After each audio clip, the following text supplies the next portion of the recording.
which is a pride for us. So instead of doing science, we also have this cultural component. But we have 4 campuses, 3 campuses in Coimbra, so this is the first campus. We have the campus where we have the Faculty of Science and Technology.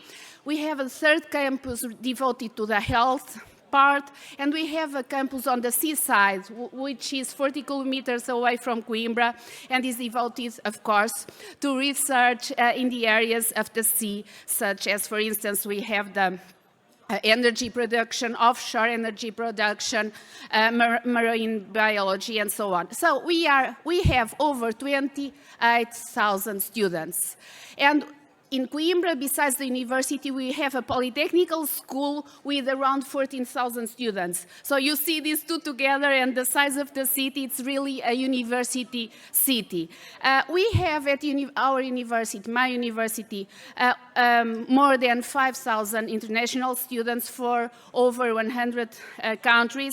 And something we are very proud of, we are very active, is on creating spin-off companies. Actually, we have a unicorn that got out of my department. These are some pictures from the university premises. You see, we have the King's Court where the PhD juries used to take place. We have some underground things to check at the museum of the university. We have an old library which is gold-plated, with gold that some time ago the Portuguese brought from Brazil. Sorry about that, but they visit it a lot.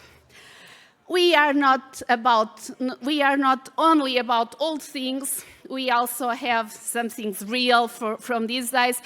I selected one picture with our first-year students from my department, but we have many other things and students' activities that we are also very proud of. Now, where you are going to be next year between September 8th and 12th, here. Okay, but this was some centuries ago. Now it looks like this. So this old convent was transformed in a Congress Center, and this is the venue for our conference. It is fully booked for us, and it has different spaces, which I think will be a nice context to have such nice presentations and discussions and events as we are having here. As I said, we want to be up to what is happening this year. So this is the main auditorium. These are different spaces. For instance, in the upper corner, we have the claustros from the old convent. This could be a nice place to have the posters there, but we also have other places. We have the old church. We might have some sessions there. So I think we'll be ready for this very nice community. This is the view from the convent towards the city and the first campus of the university. Over there, this is really walking distance. Actually, in Coimbra, most of the places are walking distance, or we have very nice public transportation. So, to summarize, we are building our organizing committee. So Christian Rothenberg is being general chair with me. He's from the University of Campinas. And we have 2 great PC chairs that I met in presence yesterday. I believe we'll work together in a very fruitful manner. We had, I think, empathy from the start. And we also have workshop chairs, tutorial chairs, demo, travel grant chairs. Some positions we are still discussing about who we can have to fill. And, of course, something that I have to show. These are the guys that will be doing all the work. I will just talk to them. And so the person that I know for the last time, I've known since 10 years. All the others, you know, old people, they are young, but I mean, and we've worked together in the organization of many events, and we do this in the ACM spirit of volunteering, doing our best, meeting people, changing ideas, and, you know, being what this community is about. And, of course, we are getting in shape to this challenge, to this job. Some of our volunteers, of course, some of them will graduate in the meantime. Probably they will go away, but we get new students, so we'll have people to help us. And of course, we will be very happy to welcome you in Coimbra, and please feel free to contact me for anything. I will for sure delegate in someone to do the job. Thank you so much.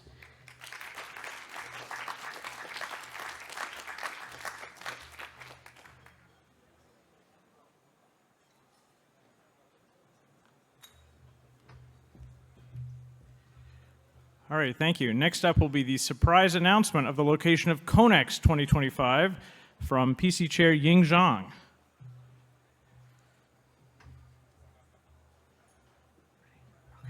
Okay, thanks. So CONEX 2025 will be held in Hong Kong. I am one of the PC chairs, and the general chairs are Kai Chen, Jingshu Su, and Lei Yang. Because they are not here, so I'm speaking on behalf of the general chairs. And we didn't get a chance to prepare the nice slides, but I'm sure Hong Kong is also kind of, you all have a picture of Hong Kong in your mind. And we just have time to create this new kind of a website or logo. Again, well, hope that you can submit your papers to CONEX, and I hope to see you guys in Hong Kong in next year. Okay, thanks. All right, next up is the budget report from Matt Caesar. Okay. So first, there's a few slides we usually show at these events. This one's our membership profile. So you may not know this, but you can actually become a member of SIGCOMM', and it's about $20 a year. And we'd encourage you to do that. We do provide a lot of benefits to the community, and your membership can help support that. A lot of these benefits are free for the community anyway, even if you're not a member, and we want to continue doing that. We want you to feel very welcome at our conferences and to take part of our travel grants and geodiversity initiatives and all those things, even if you're not a member. We want you to feel very welcome, but if you're able to join, that's great. Our membership profile has kind of been decreasing over the years, and that's because maybe we haven't really been encouraging people to join. We don't think our community is decreasing in size at all, though. If anything, it's probably slightly increasing. We see good attendance, very healthy attendance at conferences, and increasing numbers of paper submissions and so on. One other benefit of becoming a member is we can, kind of keep track of things like diversity a little bit better. Most of our travel grant awardees and geodiversity grant awardees and so on are not members, and so in order for us to do a good job of tracking diversity, it can help with that too. You might want to, if you think you are a member, you might want to double check you're a member, because you don't get reminders from ACM necessarily if when your membership expires. So if you can double check that, that would be helpful to us. Thank you. In terms of our budget, this is a chart. The x-axis is time over the years, and the y-axis is the amount we hold in cash reserves. And you can see it's increasing, and you would expect that. I mean, just due to inflation, you'd expect to kind of see this increasing over the years. So we hold a cash reserve to keep the SIG healthy, and the SIG is healthy, and so we have a reserve that protects us and protects the conferences that we run. It's important we keep that. We have had some discussions about how much to keep as a reserve. If you remember last year's community session, we had some discussions about that. We have decided to kind of tail this off a little bit, and maybe even decrease it a little bit so we can kind of increase various sorts of initiatives. And we'll get to that a little bit later, but we have made a decision to increase spending on things like travel grants and geodiversity grants, very substantial increases in those. Not enough to actually, so we made those increases, and this line is still increasing, but you can see it's kind of tapering off a little bit, reducing that, and that's allowing us to give more funding to directly to students and other various sorts of initiatives. Let's see. We'll kind of discuss the details of these initiatives a little bit later. In terms of our interactions with ACM, we get some funding from the ACM Digital Library, and we also pay ACM some overheads because ACM provides the SIG various sorts of services. And those end up kind of canceling each other out. We get funding from membership fees. We get funding from conferences as well. So thank you very much to the sponsors of SIGCOMM and our other events. In terms of our expenditures, we'll go over this a little bit later when we talk about the diversity initiatives, but most of our increases recently have been with respect to travel grants, and we're doing some new diversity initiatives as well, which we'll kind of talk about. There was a dip in 2020, 2021 due to the COVID pandemic when we went virtual, but things are kind of stabilizing back to normal. The SIG runs several conferences. The SIG is called SIGCOMM', but our primary conference is also called SIGCOMM'. So we run SIGCOMM'. We provide sole sponsorship for SIGCOMM', sponsorship for CONEX, which is another wonderful conference. We sponsor HotNets in its entirety as well. And we provide joint sponsorship for several events as well, including the Internet Measurement Conferences, the ANCS conference, Census, in NRW, and so on. We had 2 conferences end over the past year, ICN and SOSR, and nothing's wrong. They, just the organizers kind of felt like, over time it was time to kind of draw them to a close, which naturally happens, and so that's great. That allows us to provide kind of more support for our existing conferences. And then, if something else starts up in the future, that's great. We're looking at there's a conference called AINTech, which is happening on Friday, which is very much up and coming. We're paying attention to that one. That one is really neat because it's allowing us to tap into connections in Southeast Asia, and it has a group of people behind it that are very active in that community. And so they're a great help to us. We're providing some financial support to them as well.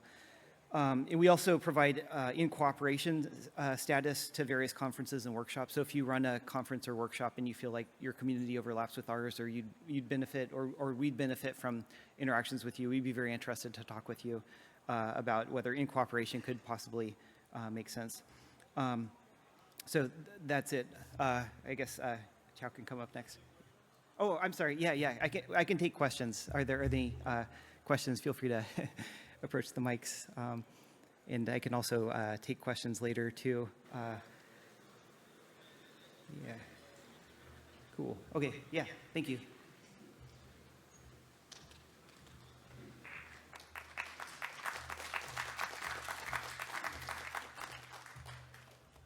Okay. Hello, everyone. My name is Qiao Xiang. I'm from Xiamen University, China. So I'm the new education director for SIGCOMM'. So here I want to briefly introduce you about something we have been doing for the past months, I guess, and what things we want to do in the future.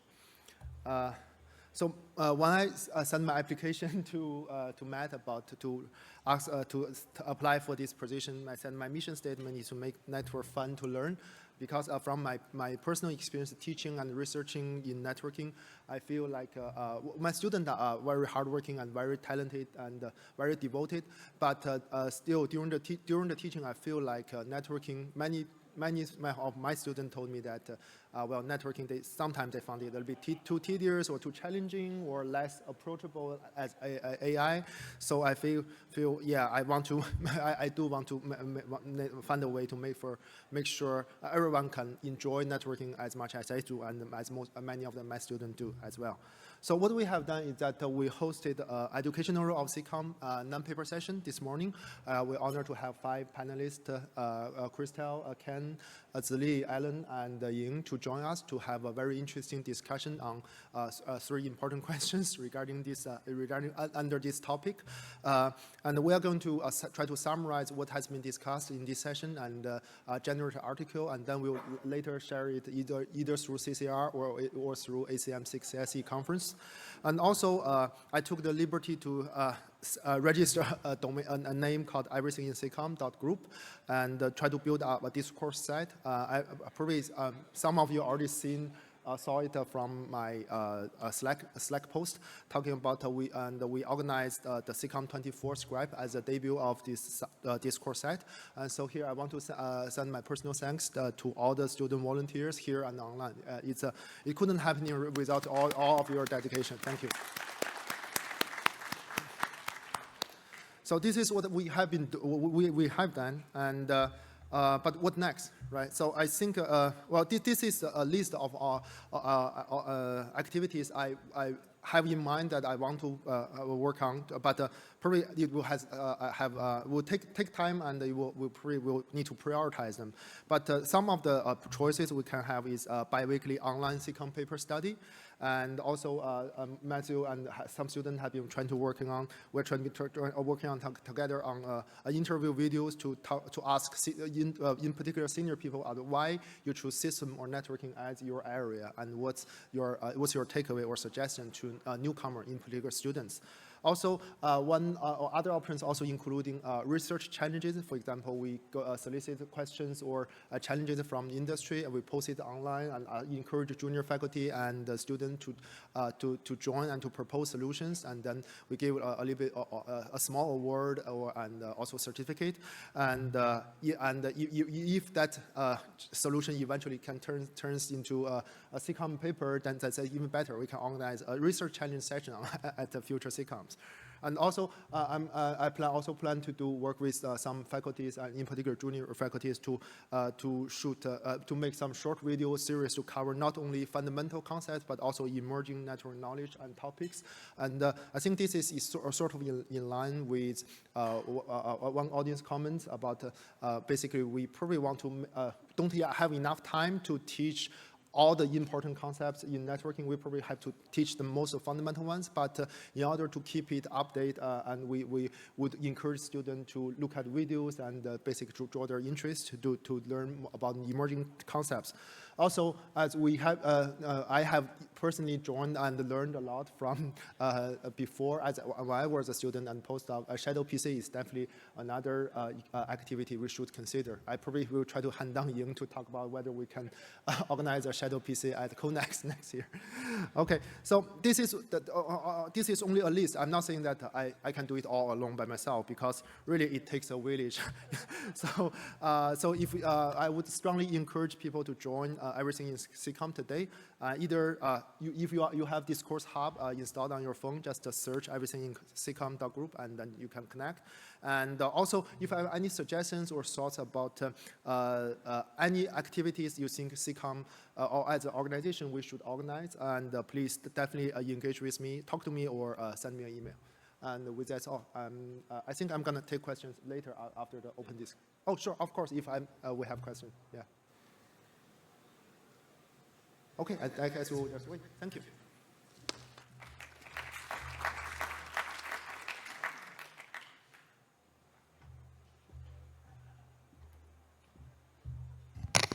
Hi there. I'm Sujata Banerjee, and I'm part of the CARES committee that Xiaowei gave a quick update on during the opening.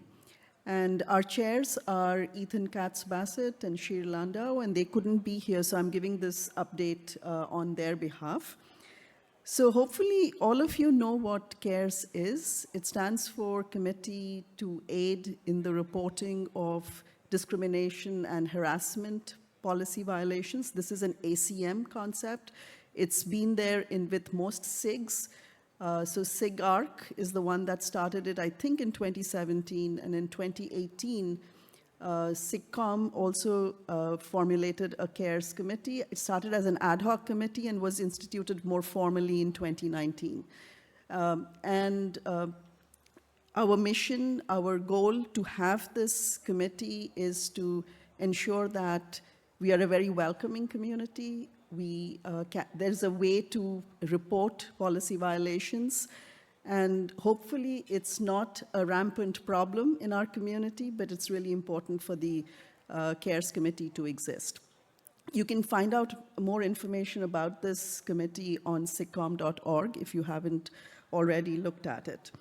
So what I wanted to do is give you a little update on what we have been doing for the past year. And we did have a few people come to CARES to share concerns that they had. And in each of these cases, CARES provides a sounding board to have a discussion, help the person discuss the problem, and also present any options that might be available to them. As Xiaowei mentioned in the opening, ACM has a committee called COPE, which is the one that has the ability to provide any action, to act on the discrimination or whatever harassment that has gone on and to investigate it more formally. But we provided a sounding board in each of these cases that people came to us. Ultimately, they decided not to pursue any other options. And the committee went back to them a few months later or weeks later to make sure that they were still doing fine, and if there was any need for any further support. So that's the first update. The other thing is, I mentioned that in 2018, this started as an ad hoc committee, was instituted formally in 2019. But it was last year that we talked a lot about having term limits and to rotate the prior members off. So I've been on the committee for 6 years, and I'm rotating off this year. I would have rotated off last year, but the chairs wanted to have more people join. And so there is a clear nomination process. You can self-nominate. Again, all of this process is there on SIGCOMM'24. And we're looking for 2 members, since Justin, Sherry, and I will be rotating off this year. So please do consider joining or nominating yourself or nominating somebody else. And the final thing was that over the last year, we discussed expanding the scope of SIGCOMM Cares to sort of, have advocacy and policy around award committees and mentoring, or how the nomination processes happens for some of our other entities. And ACM did not want us to expand the scope. So as a community, we might want to discuss if we should have our own parallel efforts here, with perhaps some overlap with the CARES committee, but this is going to be outside of the CARES committee. So those were sort of 3 quick updates that I wanted to provide. Again, Xiaowei and I are here in case you see any issues that you would like to come and talk to us about, please do. And if you want to contact us offline, whether for the nomination or anything, all the information is there on SIGCOMM.org. Thank you very much.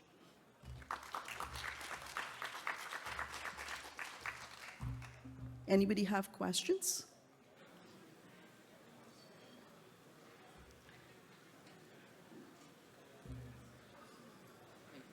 Oh, there's a spotlight. Okay, this is good. I can hardly see you. Okay, no, just a random question. Like, what was the ACM rationale behind? It's just like they don't want the CARE scope to expand, or they actually don't want the SIG or anybody to be doing like other kinds of like mentoring things? What's the ACM rationale? So I think they didn't want us to expand the scope. I don't remember the exact details of their concerns, but remember that they are doing this for a lot of this, for all of the SIGs that have CARES committees. So they decided that the scope of CARES should remain as it was instituted, and didn't want to go in these directions. Anything else? So what exactly did you want to do? You wanted to give guidelines on how to appoint award committees? So what was the... Yeah, so it was exactly around that. So is there a need? And, it was a question of these committees are very important, and how would one make sure that the committee members have, great track records of inclusivity. And that was basically the discussion that we had. Okay, thank you.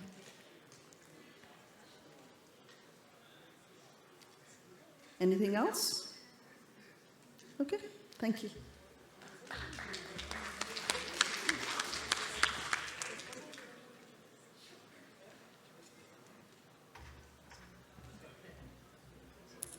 All right, hi everybody. I'm Keith Winstein, and I'm here to talk about the SIG's ongoing efforts to change and innovate. Oh, let's renew that. Oh, we're off the, oh. Very innovative. Uh-oh.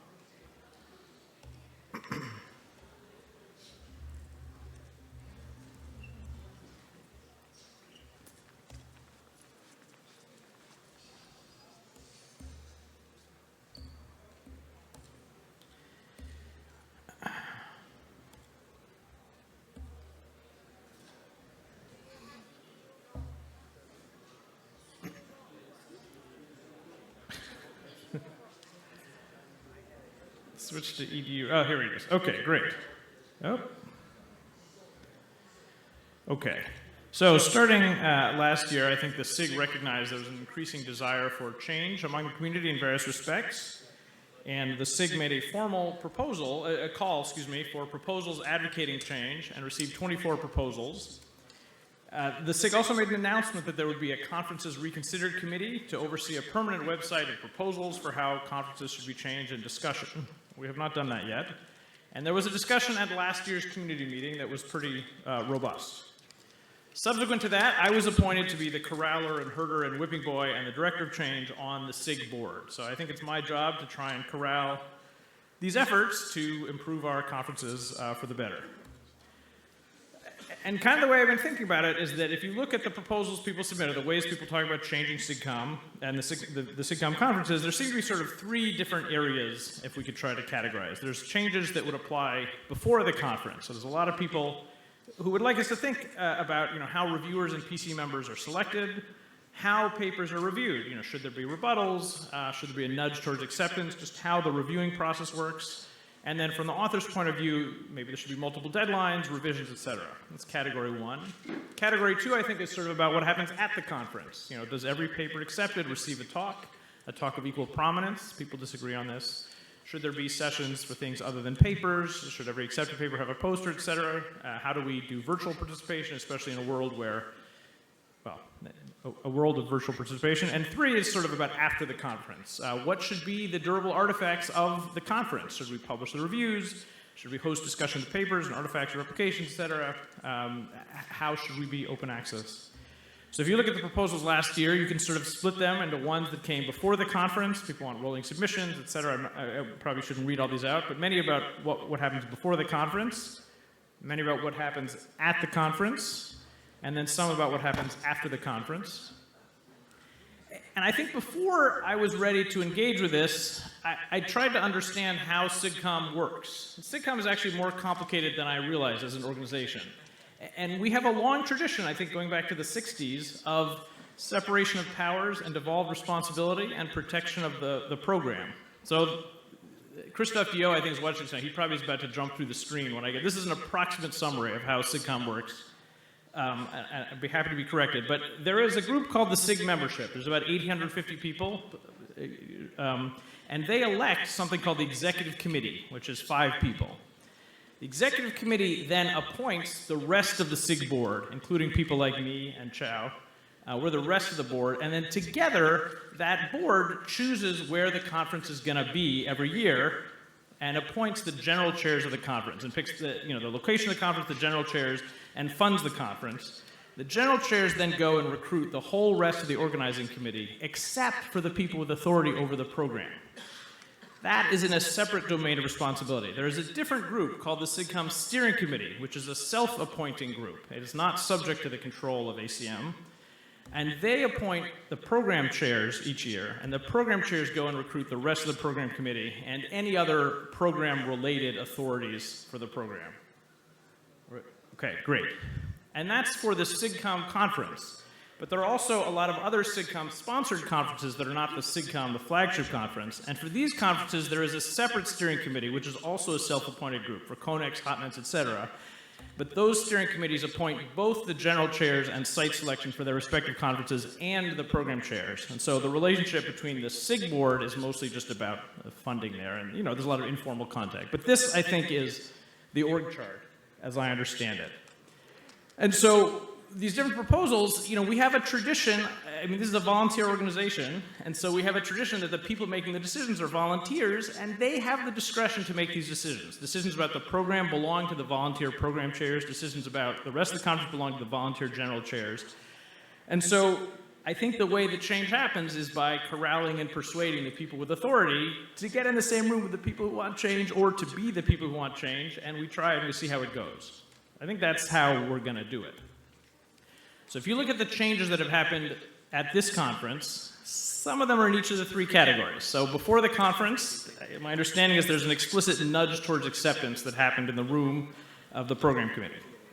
And after the conference, we are now publishing public reviews for papers that opted in, and there's a public discussion for several months where anyone can comment on the paper, and that will be permanently archived, become a durable artifact of the conference.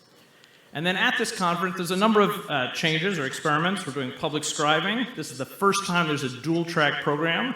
There's a poster session for the accepted papers, there's a mentoring session, and we have a variety of competitive non-paper sessions. So there was an open call for sessions, call for non-paper sessions, and a review of these. And the committee accepted 7 of these sessions. I guess there's 3 panels and some events and some talks and a storytelling session. And I think we'll be very curious when you get the survey to hear your thoughts on how these, probably you like some sessions and maybe not others, and if you'd like some to come back in future years, I think the powers that be would love to hear about that. So please fill out those surveys.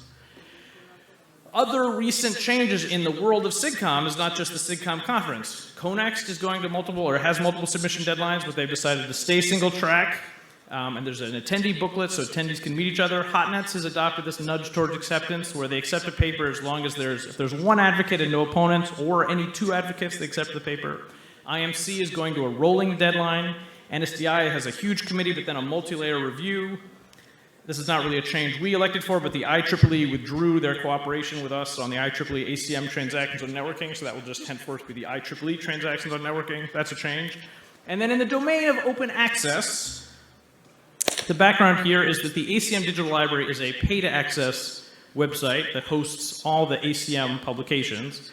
And large institutions pay something like $7,000 a year for access, which I learned is very, very cheap. Apparently, IEEE Explorer is like $200,000 a year for, and then you have to read IEEE papers. But anyway, ICM HotNet's paper is only $7,000 a year. It's a great deal. And then individual membership also gets it. Authors can also pay extra to have their papers be open in the DL. But SIGCOMM, our SIG, has a historical exception because, we invented networking. Our papers are open access.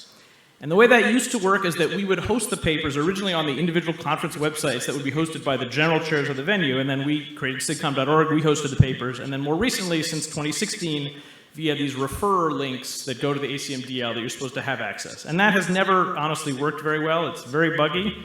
We have many examples of this, including this year, where it didn't work, but that is the system.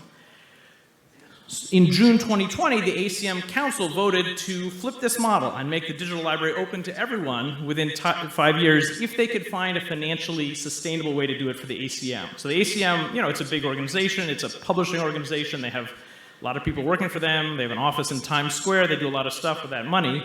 So they're trying to find a way to go open access without cutting their own budget. And they have adopted a sort of carrot and stick approach to this. So the idea is that the $7,000 a year that institutions pay to access the digital library will become free. But in exchange, in exchange, people who publish in the DL will have to pay one way or the other. So the ACM is approaching institutions that publish a lot at ACM venues and asking them to pay. If you publish 75 papers or more a year in any ACM venues, they're asking you to pay $95,000 a year. And if you don't want to pay that, then there will be ACM-imposed article publication charges on every ACM publication. It'll be like $1,000 or $700 a paper to publish on top of the conference registration. So that's sort of the approach they're trying to be open access. But the benefit of that would be that we don't have to deal with the digital library and these links and do the links work, et cetera. It'll just be open. So that's how things are going. So I think the summary here would be that there's a lot of people who want various kinds of changes, and I think those changes are usually in the direction of openness and making things public and a little more experimental. And I think we want this to continue in a way that still allows our volunteer authorities to have dominion over the areas of their domain. So I think that's how things are going in the world of change. Are there any questions or things people want to talk about? Yeah, please, we have microphones. I'm curious about the IEEE withdrawal from TON. I hadn't heard about that, and that's too bad, in my opinion. But, kicking us out. It sounds like we withdrew and not they withdrew. Negative. So I'm not probably the biggest expert on this, but I will tell you what I know, which is that when the IEEE and ACM made this deal together, probably more than 20 years ago, the contract allows the IEEE at any point to withdraw and retain the rights to the journal. And that is what they chose to do, not just for this journal, but I think for a range of cooperative journals that the IEEE published with other societies. I think they have now decided to make those just IEEE. And I don't know if they explained why. Do you know, Matt? Did they tell us why? We don't know why they did that, but that was an IEEE decision that they apparently had the right to do the whole time. All right, Hakeem Weatherspoon, Cornell University. I had a question about the archiving, the reviews and whatnot. So I know that's an experiment this year. So it was opt-in. Well, I guess the question is that we already have a credible amount of work from the reviewers to review a paper. We have the before version, and right now we're playing with, making that available in the reviews and then the later version. It just seems like a lot unnecessary work to do for the entire community if we already have a select people doing it. The other thing was that we have the proposal, I guess, of a shadow PC. So maybe you could say a little about the motivation of the public reviews and the before and after and archiving the whole thing. Sure, I guess Vyas and Minlan, you want to take that one? I can.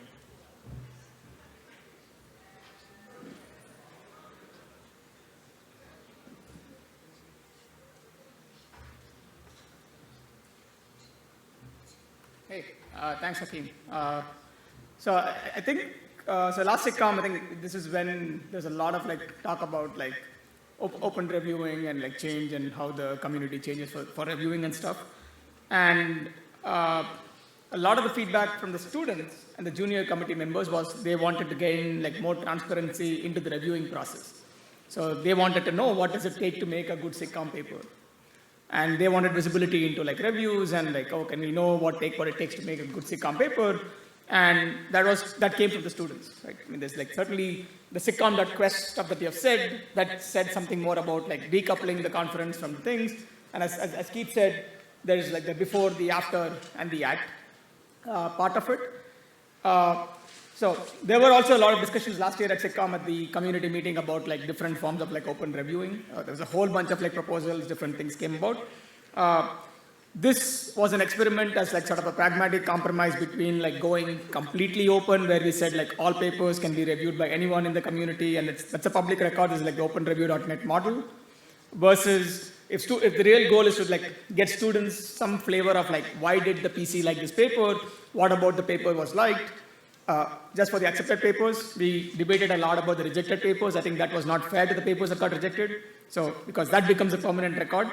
But accepted papers, having the reviews, there has been a precedent of doing it in other communities, including SIGCOMM-sponsored ones. One of the feedbacks, and Milan, please chime in, one of the feedbacks from there was that when the public review goes out, the people who see the public review and the final version of the PDF, they don't have the context in which the reviews were created. So, which is why the experiment this year was to have the submitted PDF as an opt-in, plus the public review, so the students who are looking at the reviews can see the reviews in the context of the PDF, as well as the effort by the author to address some of the concerns, or decline or reject some of the concerns as well. And each of the authors who opted into the public review process as part of the archival also have the opportunity to respond to the review comments and how they addressed it and so on. So part of the public review process is also to have the authors document how they addressed the comments, or they could choose to say that this is a non-concern or we reject this concern too. I don't know if this is the right answer. I think this is just one of the various choices in the trade-off space of complete openness in the reviewing process to giving some visibility to students and junior members on why the community or the committee liked a particular piece of work, and to see that sort of how that process evolved. Anything to add? Maybe just real quick, so that was very helpful. Yeah. It sounds like, it's a nice educational tool. Yep. So I'll just throw out that the shadow PCs that was discussed for the education is a wonderful tool for doing this exactly. And so a lot of areas, a lot of, communities do shadow PCs as well. You have, a shadow PC that goes through that as a student or a postdoc or whatnot. They go through the whole process, and depending on how you set it up, they can compare how that shadow PC did compared to the actual PC. It's a wonderful experience, and everything's now archived in terms of that before version and all the reviews and whatnot. So if it's education, I would throw out there shadow PCs are a wonderful way of doing it. I'm concerned about archiving the earlier version and all the reviews, especially when it may not actually be possible for a lot of papers. If they have to file for a provisional patent or something like that as well. But in any case, it just seems like, why would we have a permanent record of unfinished state of the paper? I mean, a non-final state of the paper. Again, it was an opt-in for the authors. The authors had the option of opting in for the submitted PDF or just the review. Some of the industry papers chose to just take the review and not the submitted PDF. But people voted with their feet. I think like 90% of the papers voted to have the submitted PDF as well, just for the record. No, thank you. I'm just saying as an education, shadow PCs. I think I'm not saying shadow PCs are a bad idea, right? I think it's not an exclusive war between a shadow PC and the committee's view, right? The committee, shadow PCs are a different way for educating the students on the PC process. I'm a great fan of shadow PCs as well. But I think this serves a slightly different role than the shadow PC. So, and I don't know if this is a good idea, right? Time will tell if this is a good idea. And we'll know in 2 years if this is a bad idea, we'll kill it. I think it's a slightly different angle as we are saying. So it's not only for education, it's also for transparency. So people know like how this paper ends up, the position they are. So yeah, I think we welcome the community to give us feedback in the survey and also speak out here. Do you prefer shadow PC or do you prefer this? And what are the pros and cons? So that may make future PC chairs to make more informed decisions. So it's a different topic, but it used to be that the papers were available online before conferences, but now they're often released on the first day of the conference, and depending where the conference takes place, it's often released in the middle of the first day of the conference. And for people that are not necessarily, well, it's interesting for everybody to be able to read the papers in advance, and it's even more interesting for people that are not native English speakers that may have difficulties of following the presentations. So I think it would be interesting to push ACM to publish, to release the papers in advance of the conferences. Thank you for that. And I mean, I strongly agree with you. I think we have a lot of, since we moved to being dependent on the ACM DL in 2016, I don't think it has gone smoothly more than 40% of the time. And today, this year, I mean, we have an email chain like 50 emails long about all the problems. This year, for example, the papers were marked to be available at the start of the event, August 4th, but we were not aware that the ACM only uses Chicago time. And so, so they were released at midnight in Chicago on August 4th. Anyway, we were not aware of that. The publication chairs, who are volunteers who change every year, were not aware of that. And so I think we're going to have a serious discussion about, maybe we should go back to the 2015 system of just hosting the PDFs, and in that case we could publish them 2 weeks before. There are sensitivities about that. First of all, I don't think we know exactly how the ACM is going to feel about that, and also, there are concerns about patents and various concerns if we start publishing things earlier, and it affects, I think we have to understand the landscape, but I strongly agree with you. We should just publish the darn papers. Yeah. We can set the deadline and let the authors know such that they can file the patents in advance if they need to. I completely agree. Thank you for that. Any other questions on the change topic? Oh, yes, Akshay. Why was the camera ready deadline so early this year? Does it have something to do with? Sorry, we're gonna bring the program chairs up again.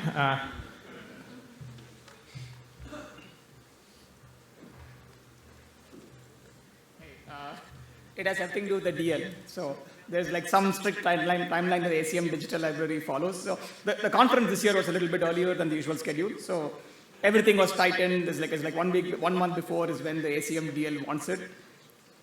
Is this being recorded? I don't care. Anyway, I think they live on an anachronistic timeline where they actually wanted to print proceedings. I don't think they've heard of PDFs or digital stuff anyway. It's called the DL, but I think they live in a different time.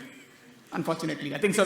That's where the camera-ready deadline comes. So, I mean, if the camera-ready deadline is going to be so early, why not just release the papers at the time of the camera-ready deadline? Like, if papers are ready, why not release them? So I think that's where the patenting thing comes. Like, oftentimes, the time of release for somebody to file a patent, the public disclosure is when it's available to the public.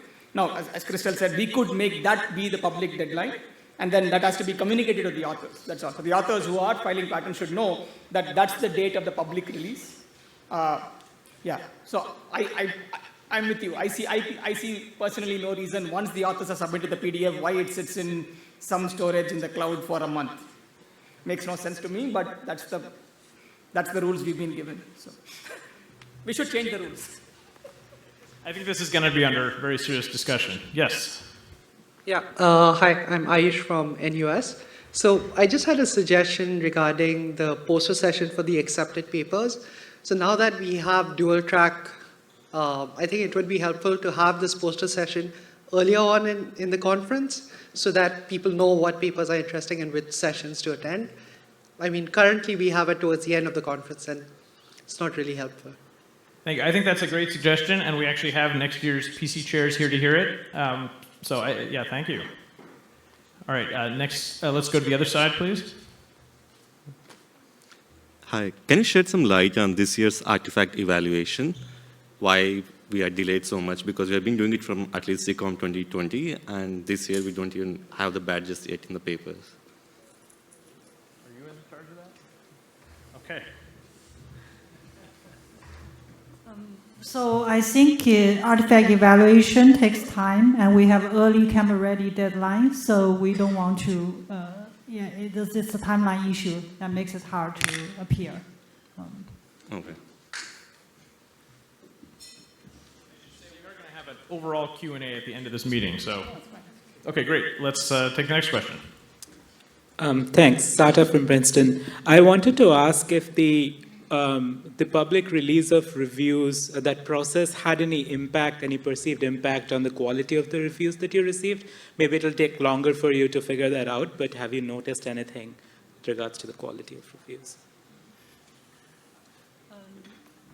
We did I think reviewers are aware that the review is going to be published, so they did do sensitization, like make sure their languages are friendly, etc. Yeah. Does that answer your question? Yeah, exactly. That's what I was wondering about. Cool. Awesome. We don't have quantified like evaluation of that, but I think. Yeah. Cool. Thank you. So, with respect to the changes, I think as one of the gray hairs in the room, I feel like we have multiplied the times and places and modalities with which we present the content of any given contribution to SIGCOMM. So this year's authors prepared a video, delivered a talk, submitted a submitted copy, submitted a camera-ready copy, put together a poster. It's at least 5 different versions of the same content. I'm an old man. I don't have time for 5 copies. And my PhD students, have limited time too. And more to the point, there should be a copy of record. And when there are 5 copies, you're going to get confusion about what is the copy of record. And did I see the talk? I was in the room. But no, the talk on the digital library is some talk I didn't even know there was a talk. But someone, and so I mean, I appreciate the effort to sort of make everything accessible, but I worry that this multiplicity is going to create confusion, and it's going to lead to actually different experiences. So people who thought they knew what was in SIGCOMM, but they only saw one of the 5 versions of anything, and so I sort of want to echo Hakeem and about the 2 versions of the paper, but also say we also have 2 versions of the talk, and I think that's not a good long-term thing, and I don't know which versions we should pick from, but I would encourage us to try and start reducing the number of versions rather than continually increase them. I want to just quickly follow up with regard to patenting. Having a submitted version and also having the final version actually leads to a lot of complication later on from a patent handling perspective and litigation and so on. And as a additional thing when you say, well, the authors are informed about the date at which the paper becomes public. You actually need to have that, cast in stone so that 10 years from now, people know when it was made public, not just tell the authors. Thank you. I think all those comments are very well taken, and I think, there's a lot of interest in a whole variety of changes, but there's also a lot of reasons that to take into account, I think, while making changes. And I think it's going to be hard for us to do a lot of experiments and not also make things a little more complicated. And I think squaring that circle is going to be the kind of thing we're going to deal with as a community, and all of these ovals are going to deal with probably for a while. All right. I think we should probably move on. The next report is Matthew Caesar delivering the Diversity and Inclusion Report.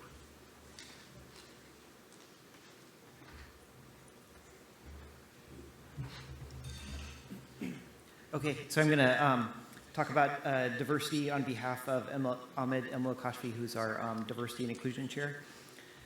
So inclusion and diversity is a critical task that EC is attempting to take on. It's very important. The best science takes place when we have different cultures and different backgrounds all working together, and so it's we all want it to happen. We all know it's so the SIG has ongoing issues with diversity and inclusion, and that's something we really need to fix. We're trying. It's a hard.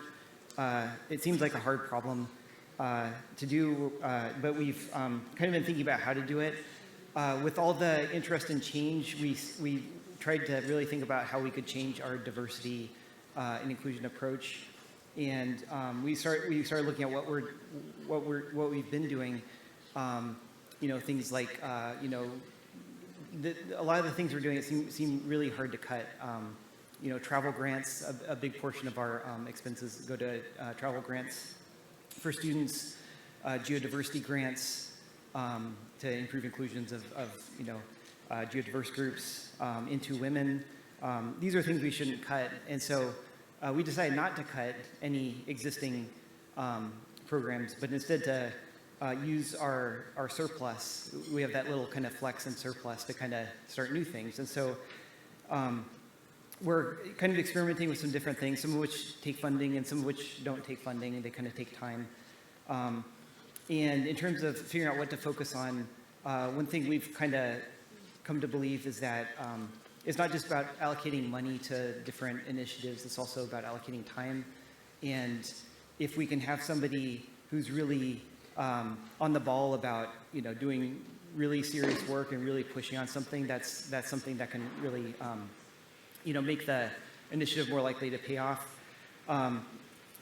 One example of something we've decided to focus on is geodiversity. We thought it would be better to kind of, if we're going to start something new, try and do a few things well. So we've really tried to focus on geodiversity initiatives, especially in Southeastern Asia. There's all sorts of places we need to improve geodiversity. But we happen to have somebody there who's been extremely active. Her name's Kanchana Kanchanasat, and she's going to be on stage a little bit. She'll talk more about what she has been working on.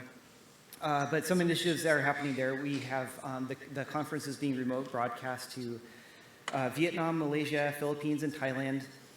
It was also going to be remote broadcast to Bangladesh, but I don't know if you've heard about the issues happening there. The internet was cut off and some other issues there. So we almost had 5, but we had 4 very strong pods in very important locations. There's a workshop called AIM Tech, which is happening on Friday this week. We provide some support for there. And also dedicated travel grants. One kind of interesting thing we noticed with travel grants that were being allocated to conferences is there's this kind of subtle issue happening where we give travel grants to conferences and they'd kind of take them and use them. But some conferences would return a surplus to us.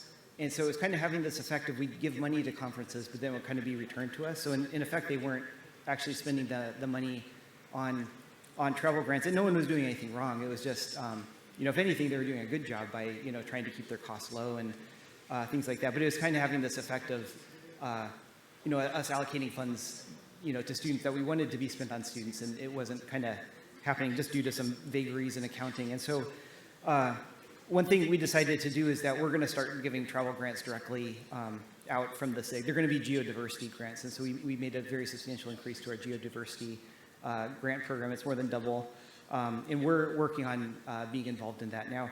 For example, the TMA PhD school is an example of that, where we were involved in the, and those people did a huge amount of work. But we were involved in like kind of our pot of money would be spent in a certain way, and so we're kind of experimenting with that and seeing how that goes, and seeing if that can kind of pay off in any particular way. So we're continuing our efforts in Southeast Asia. We're looking to expand from there. We're trying to start a new program in Africa in 2025. We made a proposal, we released it on the Slack, I don't know if you all saw it, you can kind of read it on there, of how we could kind of rethink our approaches to diversity. It's based on kind of a few different approaches. One idea we had is to kind of focus on centers of like SIGCOMM centers. So there'd be certain locations where we would kind of focus our efforts. It seems like we have something coming out of Southeast Asia. It's clear something is happening there. We'd like to do that in Africa too. We haven't really found a contact like Kanchana in that area, or a group of people who kind of have time to like really jump into it. We're hoping to find people. We're kind of exploring that. If you know of people, it doesn't have to be Africa. If you know of if you're interested in kind of leading an initiative to improve geodiversity, or if you know people who might be really interested to jump in and try something, even if you're a student or postdoc, we're very interested to talk with you. So that was one initiative. Another initiative we're looking at is trying to, speaking of trying to get people who have kind of, more energy and excitement. We started beta testing a SIGCOMM ambassadors program, and we thought it might be beneficial if we could kind of select students in different areas of interest, like Mexico and places we're not particularly as well connected as we should be. We started that out. We started that in Bangladesh, and so we have a kind of a small team there, kind of working, and we'll see how that goes. But again, if you know of anyone who's interested in volunteering for that sort of stuff, that would be very, very helpful. Let's see. I will kind of end with we know this is a hard problem. We know diversity and inclusion is a really hard problem, and we want to be careful about how we spend money. We're very grateful to all the organizing committees of the various workshops and conferences that we work with. They all have put in a lot of effort to improve diversity and inclusion and work with us. We're thankful for our sponsors who contribute funds, which essentially end up going to travel grants and things like that for students, and that's very helpful for us. Again, if anyone has time to help, I think that's kind of one of our bottlenecks, is we have a lot of ideas for kind of things to do, but it's important to do good things deeply and spend time and really focus on turning them into sustainable, ongoing efforts. And so if anyone has kind of like a passion for that, please get in touch. And we're trying some things on our own too, of course. So I'll stop there. Are there any questions? I can take questions if there are any. But yeah.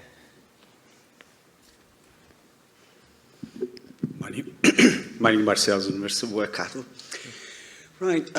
So a suggestion that was submitted last year was that every student from underrepresented, underfunded region who submitted a paper and this paper was accepted, this student would automatically get a travel grant, because this might affect the decision whether to submit or not, because for some, it's not feasible, so why submit? So why the interest?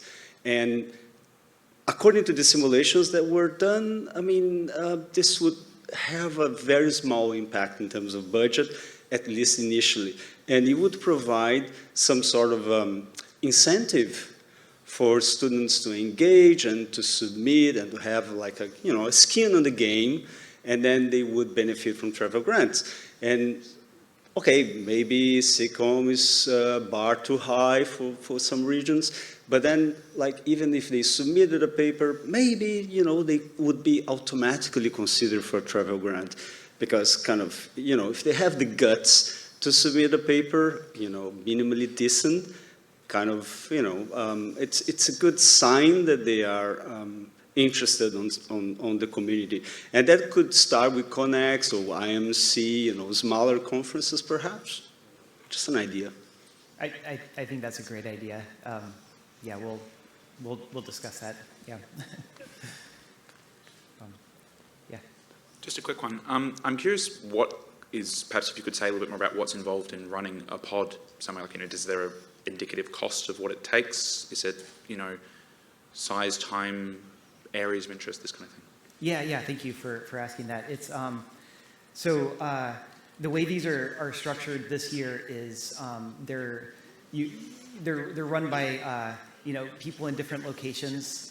So if you're interested in running a pod, you know, it's flexible how you set it up. So a lot of these places, they'll kind of book a room or like kind of a, you know, small area of their university. Doesn't, you know, have to be big or fancy or anything. You know, even if you have just a room you can book, a, you know, larger room.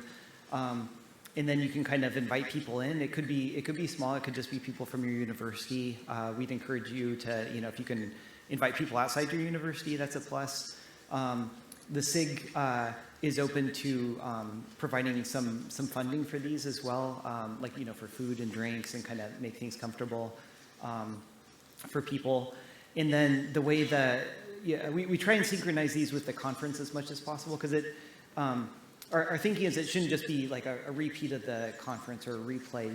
We want these groups to be able to interact with us, and, you know, we think we gain a lot from interacting with you, and so, you know, we encourage you to run it at the same time as the conference, and, you know, participate in our Slack and ask questions, and we are trying. We didn't quite get it this year, I think, but like. We're trying to synchronize the actual talks and the replays so they could be replayed at the remote venues and in here as well, so that, you know, students could actually interactively ask questions. I think we're going to try and get that kind of working for next year a little bit better. But yeah, it shouldn't be a huge amount of overhead. We get all the talks up online in advance, so there's videos. There's like a directory of videos that you can access, and you can kind of just play them. We have some events here that maybe aren't so amenable to remote broadcast, like poster sessions. So what they do is they do their own poster sessions. There's an idea that you know, maybe they could have kind of their own, you know, proceedings that get incorporated in the SIGCOMM proceedings. There's kind of like a bunch of really neat ideas around this that we haven't explored yet, but that's kind of how it's set up. So if you're interested, please get in touch with us. We'd love to see these pods kind of expand in the future. But, yeah. A semi-related question, I guess. For the location of SIGCOMM, I wonder if it's possible, this is kind of a suggestion, to pay attention a little bit to how easily those locations issue visas to especially countries where usually obtaining a visa is difficult. Iran is one of those countries, for example, where I'm from. You know, none of us choose which country we're from, and it would be great if we could, but we can't. So, for example, Turkey would be a good place to try. There's other places. The Istanbul side is in the European side, so I've heard it's safe. I've been there multiple times myself. So, just a suggestion. Yeah, that's very helpful. The executive committee is supposed to take that into account. I think we should make sure we do that and maybe kind of open it up for discussion as much as possible. But yeah, that's an important point. I know that affected some people even this year. But yeah, we'll make a note of that as well. Let's see, any other questions for now? Okay. Yeah. Thanks for the hard work, Matt. Oh, yeah.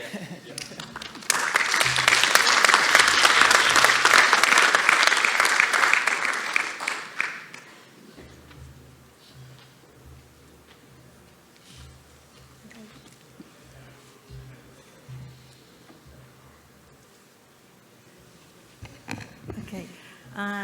Wow, it's very bright here.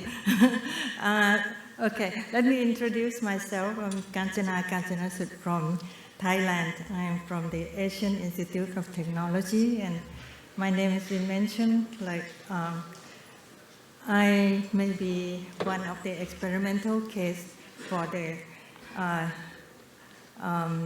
inclusive and diversity projects. There are two examples that I will talk about, which brought the name SIGCOMM to our Southeast Asian community. The first one is the conference that I initiated early 2000. The reason why I put so much effort into this type of activities because when I belong to the generation that when we return from overseas studies, there's nothing for us to do at home. So eventually we will just evaporate. So I try to build a community and try to make everyone alive. And so that was the incentive behind this kind of activities that I've been pushing. So many of my young people are here. It's the first time they heard about it too. So in 2005, we started this conference with a single track conference, and it's I had many friends that belong to research institutes in overseas. So I try to bring people together and build a community from there. So with that, we could attract quite good research papers from around the region. And with the help of SIGCOMM, we managed to be, I would say, a unique conference in Asia Pacific because we are not following SIGCOMM style. We did not try to build our team to achieve paper in SIGCOMM, but we want our community to focus on addressing the problem in our region. And this is very important because of the funding. In our type of countries, our government would not fund peer research. They would ask you to do something that can be useful tomorrow. So we cannot afford to work on paper like what we hear in SIGCOMM. Nevertheless, we would like to follow what is happening in the world. So that's the idea. So this is kind of conference that we had in the past. So SIGCOMM helped us by supporting our well-known speakers to our conference. So our community had opportunity to talk to well-known researchers in small gathering, in small groups. So they had better opportunity to interact. So how did SIGCOMM help us? We became SIGCOMM Incorporated Conference since 2008, and SIGCOMM helped us by supporting invited speakers, and we published in the ACM Digital Library with the help with SIGCOMM, and with SIGCOMM also provide geodiversity travel grant support for ANTEC-based paper authors to attend SIGCOMM. So for this year, we are co-located in this conference. We're going to have our meeting on Friday, August 9. It's going to be held at the School of Electrical Engineering and Telecommunications. And we are very thankful to our local colleagues, Professor Aruna and Professor Hassan Habibi. We also thank SIGCOMM for helping us to make this happen. With this opportunity, SIGCOMM provided our travel grants for our people who submitted papers to our conference, and they have opportunity to come to experience how SIGCOMM look like and talk to people around the conference. So here they are the people that come to ANTEC and also SIGCOMM, supported by SIGCOMM. At the same time, we also organized remote SIGCOMM in Southeast Asia. This was initiated by SIGCOMM Inclusion and Diversity Ahmed last year. Last year we had 3 locations, 3 pods in Thailand, Vietnam, and Indonesia. But this year we have 7 pods in 5 countries. Philippines and Indonesia are our new members, Indonesia and Malaysia. So what we do is that last year, with the time difference, we used pre-recorded video, and we played a video in the room and let people discuss about the presentation and have coffee and join have conversation among themselves. And SIGCOMM paid for our coffee break. So that was last year. And at the end of the event, we had a Q&A session where we ran Zoom session for all the pods. It was a synchronized session where Ahmed helped to invite authors from papers that people who joined the pods would like to hear them, or interact with them. So we contacted them and asked them to join the Zoom. And that was 10 p.m. in New York time last year. And this year we are going to do the same on the 8th of August. So this is how it looked like last year. We had, both live session with Q&A and also with the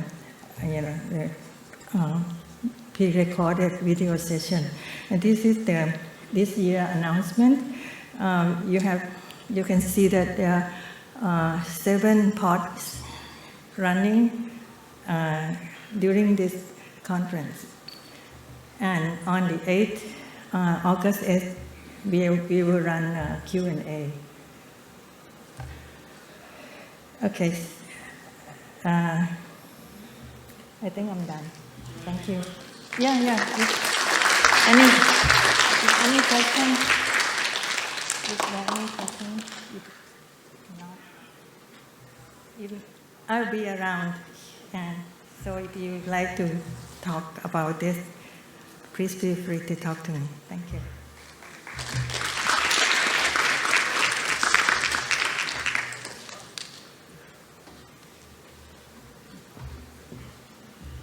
All right, for the final event of the community meeting, we have the greatest assembly of SIGCOMM committee members. This is like if the Spice Girls all got back together at the same time, rarely seen on stage together at the same time. We have representatives of the SIG board, the SIGCOMM steering committee, the current program committee, and next year's program committee. So if you have any... I thought this is like the Avengers. All the bubbles. Vyas says it's like the Avengers, not the Spice Girls. It could be both. If you have any questions or arguments or anything you would like to raise with the members of these august bodies represented here, please have at it. Keith, given your description earlier, I'm going to propose the name All the Bubbles. all the bubbles that you had before the All the bubbles. Okay. on stage. Yeah. Okay. Yeah. No questions. No just question. all the Okay. bubbles. Okay. Thank you. Thank you for kicking it off. Okay, I get the first question then. I'm Kay Kunwadi. I'm from Chulalongkorn University in Thailand. And we are organizing, as Professor Ganchana mentioned, InTech, which is going to be this Friday. And I just wanted to share my experience with you guys in terms of the new ACM Open access thing and the troubles we ran into with InTech this year. And, you know, voicing this through the SIG, I don't know if that would help, you know, get the message to ACM or not.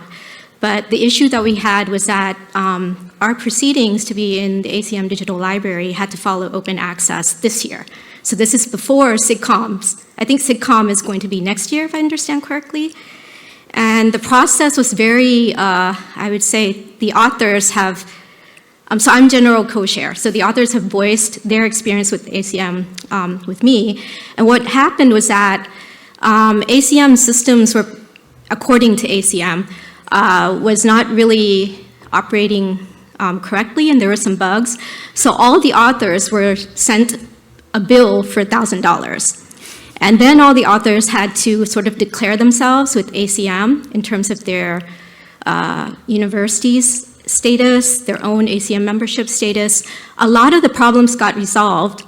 And what ended up happening was there was, like almost all of the problems got resolved eventually. But there was one case where the authors were from a Southeast Asian institution, not involved in open access. Their country did not have, so let me just say like Thailand, the entire country has already paid ACM whatever amount, and you know, they're not, if we're an author from Thailand, we don't actually have to pay to be open access. But there's another country which was a little bit more unfortunate than our status, where the country itself was not involved. The individual university was given a $1,000 bill, which was pretty hefty. And so they tried to talk to ACM, but got no response. We tried to talk to ACM, also got no response. At the end, they were only supposed to pay maybe $350 or whatever, but at the end, they couldn't get their proceedings, they couldn't get the paper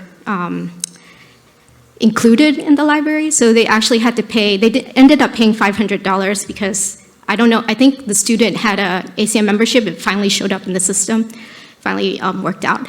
But anyways, the point is that the system is pretty buggy, and in terms of diversity, I think it's an issue if countries where they are not part of open access and just struggling to do research or being able to do research is a struggle. Imposing this kind of requirement on the author side to actually pay for open access, I think is challenging. And for the individual the individual authors to be able to find the funding to support that is also challenging. In the past, just for comparison, NTech in the past, using the old ACM model, we were able to, the conference itself was able to pay for the publication costs, so the authors didn't have to directly, and we had support through sponsorships and other things that would actually handle that amount on behalf of the authors. The authors themselves didn't have to interact with ACM. In this case, in the new model, the authors themselves have to interact with ACM because the billing goes directly to them. So I think there are these types of, which, you know, it's not very interesting, but it does pose a real problem, especially if we want to encourage diversity. And so just 2 points I wanted to just conclude. First thing is the amount, you know, the financial burden may be an issue.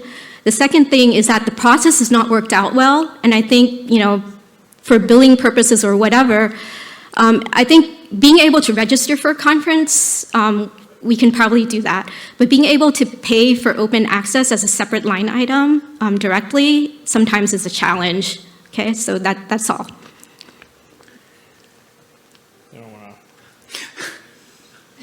I think, thank you. I think your points are very well taken.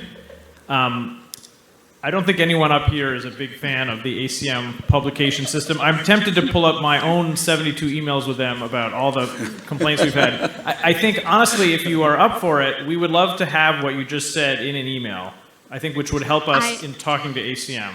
Great. I'm happy to do that. Who do I send it to, Matt, or? You can send it to anybody. Okay.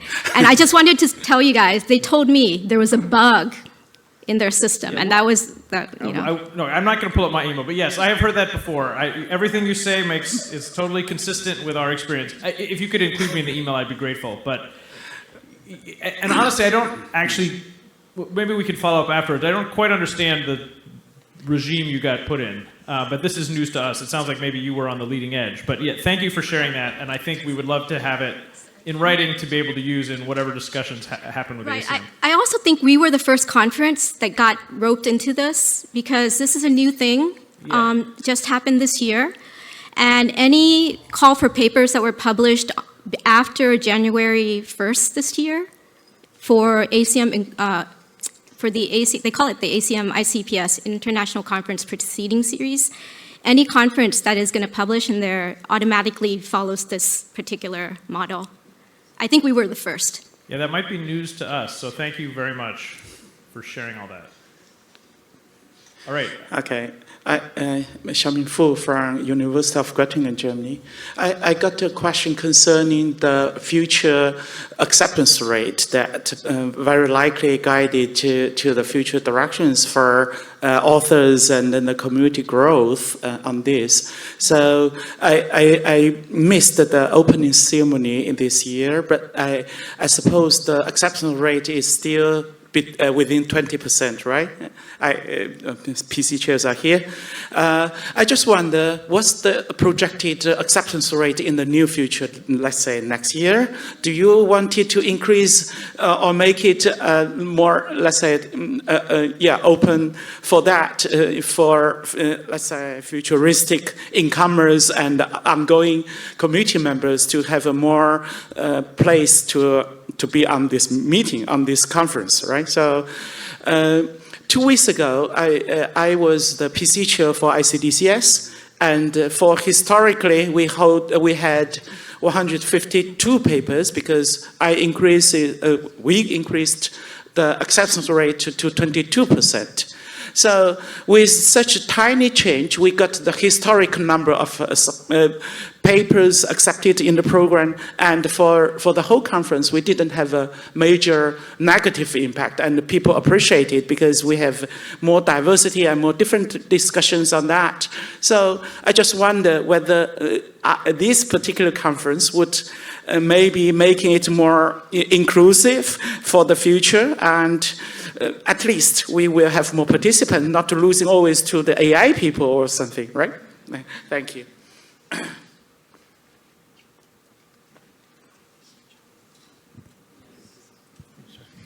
Yeah, so I mean, I think Srikanth and I are, I think this year was 16. Historically, it's ranged anywhere from 8 to 20 or something like that, 21 or something like that. I mean, in general, I think one of the things you saw a little bit earlier today was this discussion of the nudging, the trying to create an environment where people can find a way to accept papers. And this is something that a little bit came up in Scott's discussion paper about trying to take some papers that are maybe thought-provoking, et cetera. And so, I think the goal is to try to accept as many papers that will spur discussion during the conference as possible.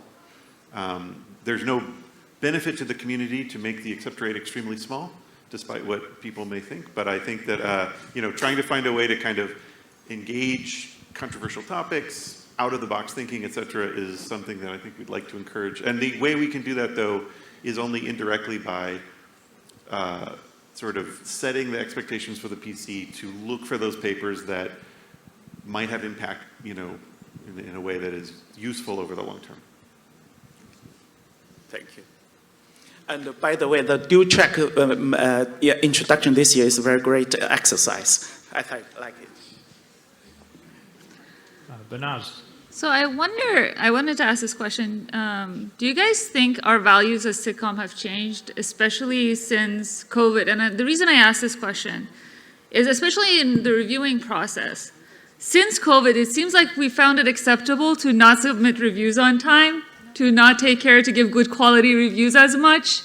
And I wonder if this is something because we no longer value good reviewing, or is it because we don't think it's worth our time? I know it's service. By the way, thank you all of you for your service to our community because it's a lot of work. But what can we do about it? Is it a matter of like basically making it more explicit what our values are, what we find acceptable or not? What's the solution to this problem? So I'll pass the microphone to the current PC chairs. I will just say that late reviews, very unacceptable. Not a fan of those. I think, thanks Benas for actually flagging this, right? I think it is something that we have noticed. At least both of us have shared pre-COVID and post-COVID. Something has changed in the community. Maybe people are more stressed. I don't know what is happening. We definitely have a lot more stragglers. For the same reviewing load, even if we increase the PC size, there's something that has changed. And that actually pulls back everything on everything that we want to do, right? I don't have a good solution for that problem. If you have any good ideas, please pass it on to George and Srikanth. We had, at least on our experience, had a surprising number of stragglers on the reviews that actually really hurt our process. And that's something we need to fix. So here's a question to people who may have been on PCs or want to be on a PC, which is, right now we have this like round one, and we have round two. And at round one, the reviews are due, and we also make a decision about round two. So two things are happening. If there was like a round a half where half of your reviews were due, but we don't do anything, we just kind of expose stragglers, would that be annoying to people, or would that be something people would be potentially helpful to doing? Yeah, that's exactly what happened this year. Like we had to do that. We have this R2 light, which we didn't explain what it is in the opening remark. That exactly those we're not able to make decision. We end up making partial decision of being halfway in R2 where we add additional reviewers. Yeah, so I think the experience I have for the past year review is like we understand all PCs have their life events that may prevent you from finishing things. People are getting more stressful over COVID, but as chairs, we appreciate you to be, people on PC to be responsive in telling us where you are. So if you have certain plans, then it will help us plan out. We've invented a lot of flexible procedures, but we can only execute them when you tell us what will happen. So being predictable may be a good requirement. I think there was also another issue, which is it felt a little bit punishing to be responsible on the SIGCOMM PC this year because you kept getting more and more reviews. To be like, okay, you did your reviews on time, great, here's more for you to review. So I don't know if, and then a lot of us learned, and I think some other people were telling me this too, to put off our reviews until the last minute so that we wouldn't get more. So that's just minor feedback also. All right, Marwan. So I'm a little bit embarrassed to be raising this one, and I'm happy to take it offline, but this, just something that was mentioned earlier comes back to the pricing model that ACM is pursuing, so maybe we can feedback. I know it's $1,000, and it's a lot in a lot of places, and to many companies, $1,000 is a drop in a bucket, but it does make it easier to disengage. So it doesn't come natural, I think, for a lot of companies to want to engage with the research community. And I don't know, like I said, I'm embarrassed, but adding 1,000, like, hey, we got a paper that's here and it's valuable to the research community and oh, but it's like we're already paying to send people and we've paid to do, and now you're going to ask us to just write off $1,000 when we can just put it on our own website and make the information public. I worry about where that goes. I can't predict, and I'm not slippery slope, but it's worth feeding back that it might be something that I don't know what the right answer is. Yeah, I appreciate that. I mean,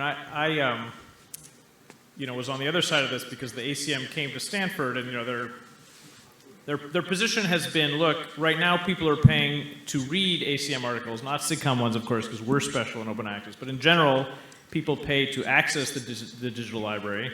And what if just instead we make that free and people pay to publish? That's, I think, how the ACM has been thinking about it. And I think as you raise, it's not so clear cut. Thanks. I do fear that our leverage over this is probably not great, but your comments are very well taken. If I can back you up in any way, please let me know. Thank you. Right, Alan Liu from University of Maryland. So I actually do have a quick comment, actually, following up from Xiaoming and Banas. Actually, the point has shared some similar spirits. I think the review quality, I think, is essential to the community. I do see through multiple PC meetings and review process, I see a lot of first-time, I would say, junior reviewers are actually still lacking kind of training. I would say sometimes it's I know it's extremely hard to find, every paper has flaws, and it's so easy to find flaws than find the shining points that overweights the flaws. I do see we can kind of adding more, I would say, educational efforts towards more senior reviewers and senior people. My observation is that senior people sometimes are much better at finding shining points, overweights the flaws, and if they can kind of share their experiences over kind of like training process to help the junior reviewers, that would be helpful. And the second, I noticed there's a lot of efforts, right? So of course, the efforts of reviewing papers. It's good to recognize outstanding reviewers. And just like other community, I think that would be also encouragement of respectful and also high quality reviews. Just some quick comments.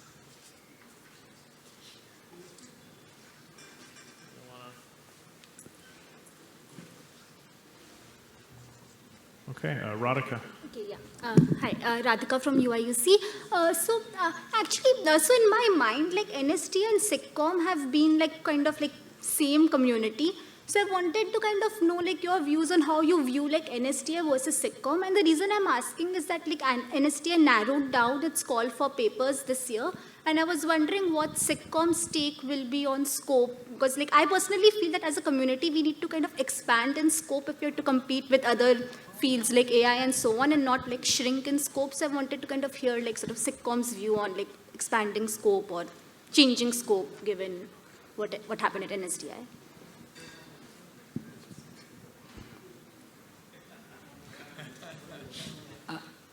I'll speak for myself at this point since I don't think we've had a larger discussion. I see no reason to narrow scope. Yeah. I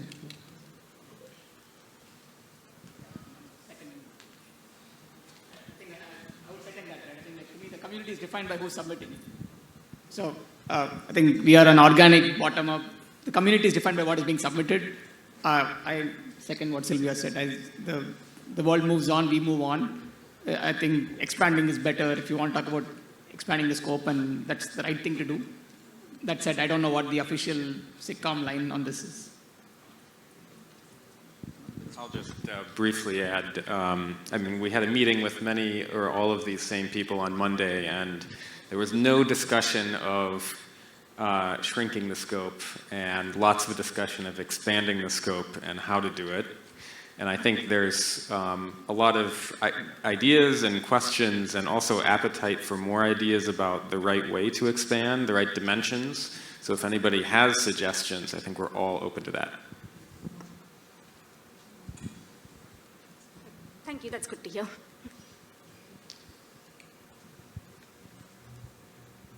All right, any final questions or comments for the community meeting?